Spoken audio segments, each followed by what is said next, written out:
Ako, si Stephanie J. De Hiray, ay isa sa magtatala patungkol sa Dulangpan Radyo at Dulangpan Telebisyon. Bago tayo tumungo sa ating talakayan, narito ang layunin. Una, matutukoy ang kahulugan ng Dulangpan Radyo at Dulangpan Telebisyon. Pangalawa, may paliwanag ang mga katangian at elemento ng bawat uri ng dula. Pangatlo, maihahambing pagkakatulad at pagkakaiba ng Dulangpan Radyo at Dulangpan Telebisyon. Pang-apat, makapagbibigay ng mga halimbawa ng Dulangpan Radyo at Dulangpan Telebisyon. At panghuli, mapapahalagahan ang kahulugan ng dalawang uri ng dula bilang paraan ng komunikasyon, libangan at pagpapalaganap ng kultura at impormasyon. Ano nga ba para sa inyo ang salitang dula? Ano ang inyong unang naiisip kapag ito ay nababasa o napapakinggan? Ang dula ay hango sa salitang Griego na drama na nangangahulugang gawain o kilos. Ito ay isang uri ng panitikan na nahahati sa maraming tagpo. Layunin nito na maitanghalang mga tagpo sa isang tanghalan o entablado.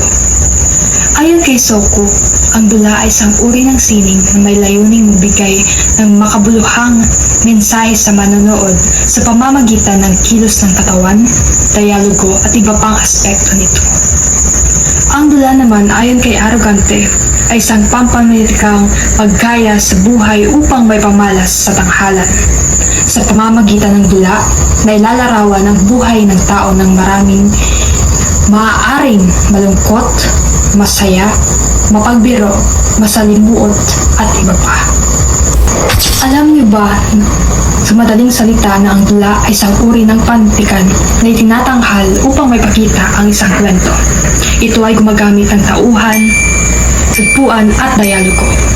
Layunin nitong magbigay aliw, magturo ng aral, at magpahayag ng damdamin o kaisipan. Sunod, narito naman ang mga sangkap ng dula. Ito ay nahahati sa tatlong bahagi, ang simula, gitna, at wakas.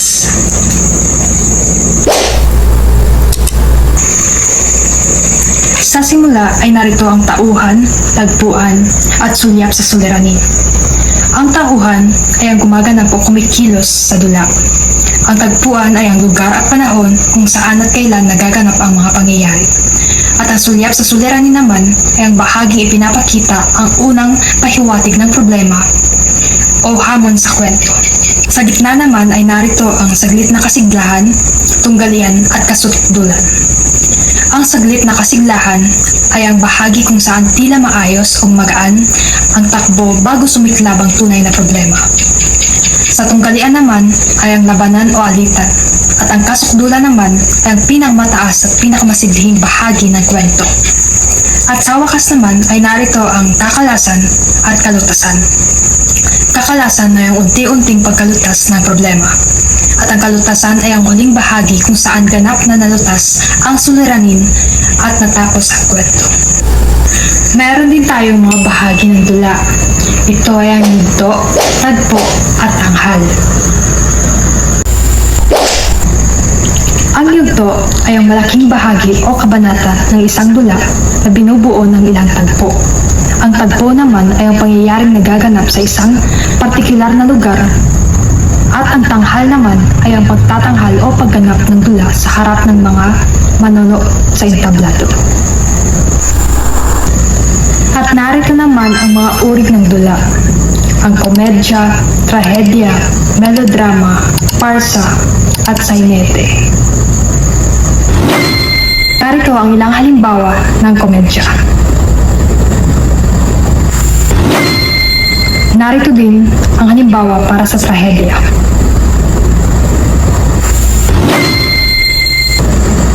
Ito naman ang ilang halimbawa para sa melodrama.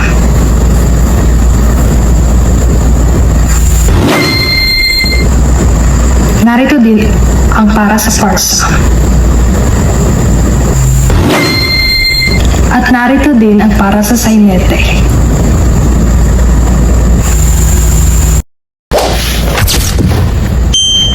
Dumako na tayo sa dulang panradyo. Ano nga ba ang dulang panradyo? Ang dulang panradyo ay isang uri ng dula na inilalahad at napapakinggan sa radyo. Ito ay gumagamit ng boses, dialogo, musika at mga sound effects upang maipakita ang kwento at damdamin ng mga tauhan. Sa madaling salita, ang dulang panradyo ay napapakinggan lamang at gumagamit ng boses at mga tunog. Narito ang ilang halimbawa ng dulang panradyo, katulad ng Gabi ng Lagim, Love Radio Drama, Barangay Love Stories Radio Segment, DZRH Drama Special, at Radyo Balintotao. Naman ang mga elemento ng dulang panradyo. Mandudula. Siya ang sumulat ng kwento o script ng dulang panradyo. Banghay. Ito ang pagkasunod-sunod ng mga pangyayari sa kwento. Tunggalian. Ito ang mga suliranin o problemang kinakaharap ng mga tauhan. Script. Ito ay ang mga nakasulat na gabay na naglalaman ng dialogo, tagubilin at mga tunog sa dula. Entrada. Ito ang pagpapakilala o pagpasok sa isang tauhan sa kwento. Tauhan. Sila ang mga karakter na gumaganap at nagbibigay buhay sa kwento. Dialogo. Ito ang mga usapan ng mga tauhan na nagpapahayag ng kwento at damdamin. At ang musika. Ito ang mga tunog o awitin na ginagamit upang magbigay ng mga emosyon at mas mapaganda ang bawat eksena.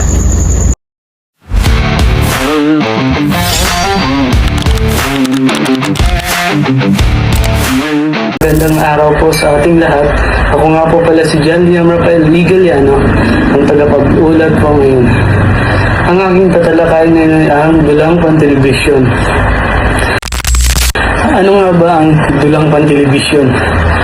Ang dulang pantelebisyon ay isang uri ng dula na pinapalabas sa telebisyon at pinagsama ang larawan, tunog, pag-arte at teknolohiya upang maihatid ang kwento sa mga manonood.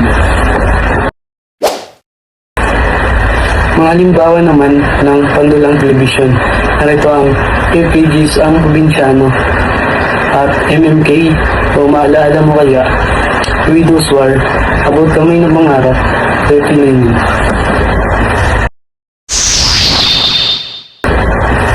Mga elemento. Ang unang elemento ay editing sa pagtagni-tagni ng mga imahe para makabuo ng kwento. Ang pangalawa naman ay tunog. Ang mga maririnig natin na elemento, pandinig kasama na ang dialogo, natural na tunog o sound effects. Ang pangatlo naman ay narito naman ang musika. Ang paggamit ng angkop na musika para may magbigay damdamin sa mga eksena o manonood. Aktor, tagapagganap o pagganap. Ang pagbibigay buhay o ang pagbibigay buhay sa mga tauhan, sa kwento, sa pagganap ng mga aktor. Ang susunod naman na talakayin natin ang pagkakaiba at pagkakapareho ng dulang panradyo at dulang pantelebisyon. So, ang dulang panradyo naman ay napapakinggan lamang. Ang aspect nito ay pagtanggap. At sa dulang pantelebisyon naman ay napapanood at napapakinggan. Pangalawa, umaasa sa boses, musika at sound effects ang dulang panradyo.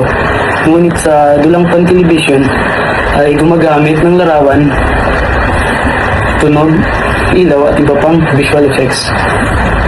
Ang pangatlo naman ay imahinasyon. Sa dulang panradyo ay gumagamit ng imahinasyon ng tagapakinig ang bumubuo ng eksena. Sa dulang pantelebisyon naman ay nakikita mismo ng manonood ang eksena at kilos ng mga tauhan. Sa dulang panradyo ay walang visual na presentasyon. Sa dulang pantelebisyon naman ay may visual na presentasyon sa pamamagitan ng kamera. Ang panglima ay sa dulang panradyo ay mas nakatuon sa dialogo at narasyon. At sa dulang pantelebisyon naman ay dialogo at kilos ay suportado ng ekspresyon at galaw. Ang pang-anim ay sa dulang panradyo, mas simple ang kagamitan, mikropono, music player, at sound effects. Sa dulang pantelebisyon naman ay mas maraming kagamitan, kamera, ilaw, mikropono set at editing tools. Pagkakapareho ng dulang panradyo at dulang pantelebisyon. Parehong may script o nakasulat na gabay, parehong may tauhan na gumaganap o gumanap, parehong may tagpuan, banghay at tema. Parehong may tagpuan, banghay at tema. Sunod naman ay parehong gumagamit ng dialogo o usapan ng mga tauhan. Ang panglima naman ay parehong gumagamit ng tunog at musika upang magbigay buhay sa mga tagapaginig ng kwento o magbigay ng buhay ang kwento. Pang-anim naman ay parehong naglalayong magbigay ng magtumayatid ng mensahe sa media. Ang tatalakayin ko naman ay ang buod.